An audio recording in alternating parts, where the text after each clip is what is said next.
a different world today than in the past. Because of an aging society, our pension system has changed. The current system that we have has put us in charge of deciding how much to save and how to invest our retirement wealth. If you think it is scary, it is. We have to make those decisions facing a lot more complex financial markets than in the past. And the labor markets have changed as well. They reward much more than before skills and education, but the cost of education has gone up, and now we also have to figure out how to finance our education. In other words, from the beginning of our career, in fact, even before we go to college, we have to make decisions about how much to borrow, how to save, how to invest, how to grow, and how to protect our wealth. In other words, we need to speak the language of finance now. We need to know the basic concepts that are driving financial decisions. And this is really the question I set out to ask several years ago. How much do people know? Do they know the basics of finance? Are we financially literate? What I'm going to show you today are 3 questions and take you through a journey of these 3 questions across countries, trying to assess how much do people know. The first question we ask is about numeracy, or the capacity to do a calculation in relation to interest rate. And here is how the question goes. Suppose you have $100 in a saving account and the interest rate was 2% per year. After 5 years, how much do you have in the account if you left the money to grow? I hope you don't think this is a complex calculation. It was meant to be simple, but also we don't want them to do the calculation in their head right away or give us a number, but to pick the right answer out of a set of questions. And we also allow for do not know or refuse to answer, so people don't pick at random, and also we see who admit their lack of knowledge. So what's the correct one? Here we go, more than 1 or 2. I hope you got this correct one. The second one has to do about inflation, or the effect of inflation. And the question asks, imagine that the interest rate on your saving account was 2%, 1%, and inflation was 2% per year. After 1 year with the money in the account, would you be able to buy more than today, exactly the same, or less than today? And again, the correct answer is less than today. The third question has to do about risk diversification. We ask, do you think the following statement is true or false? Buying a single company stock usually provides a safer return than a stock mutual fund.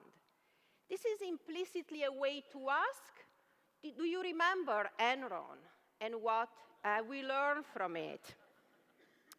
We have been able to engage central banks, treasury departments, regulators, and other institutions in many countries and add those questions in national survey around the world. At the moment, we are working with 12 countries, but in fact, we have added an additional 10.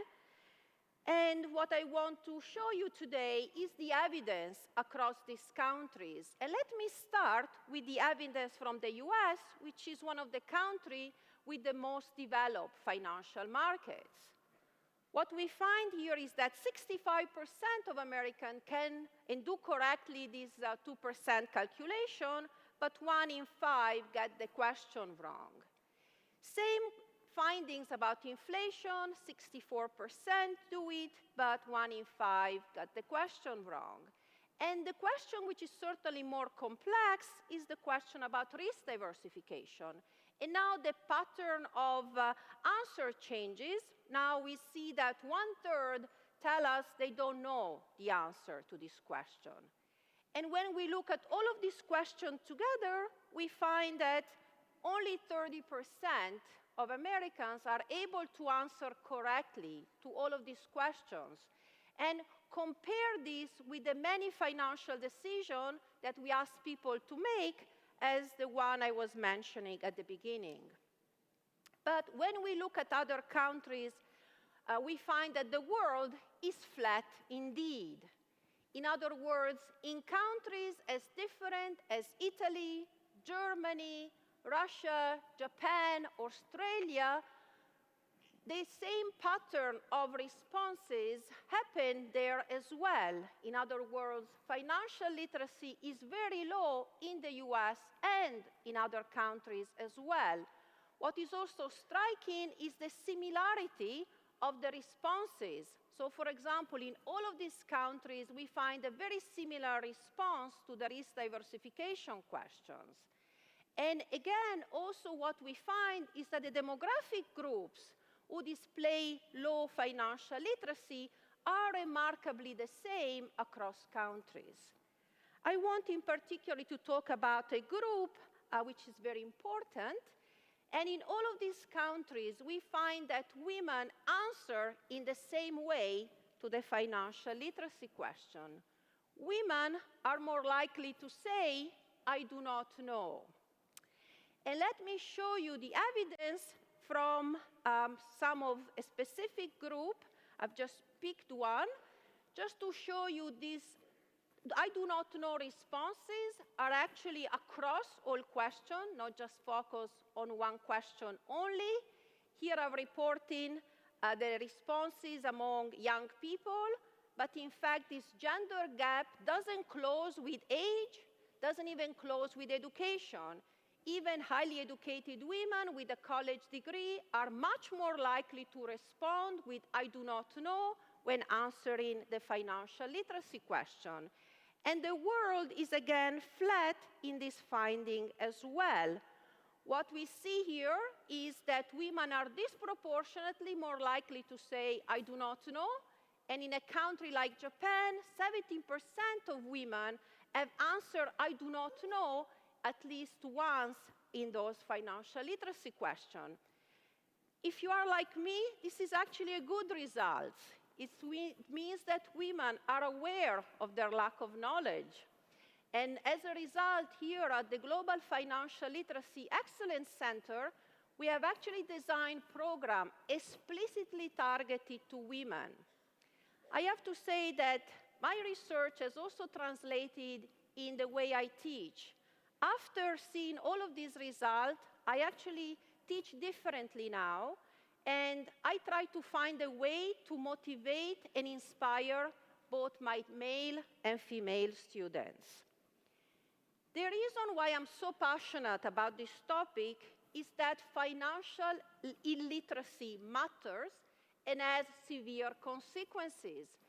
Having collected so much data, we can now also study the effect of financial literacy on behavior.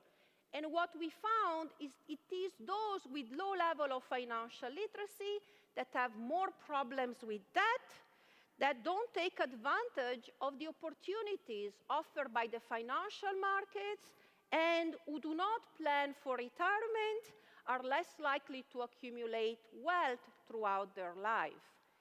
And financial literacy doesn't touch the individual only, it also affects society. The financial crisis has told us what are the severe consequences of having the wrong mortgage. And studies also show that it is those who had low financial literacy, in particular low numeracy, who are the ones having more difficulties with the mortgages and more likely to default on their debt and foreclose on their home.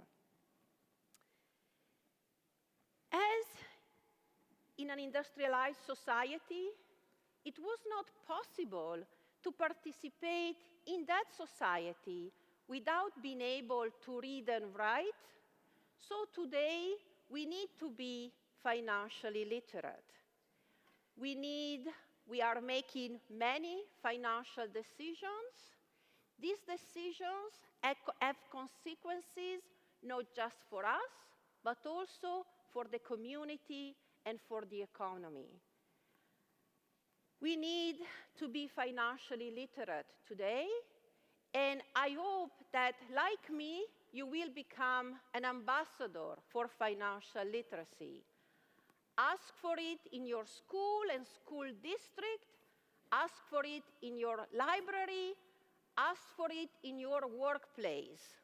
More than ever before, to live in today's world, we all need to be financially literate. Thank you.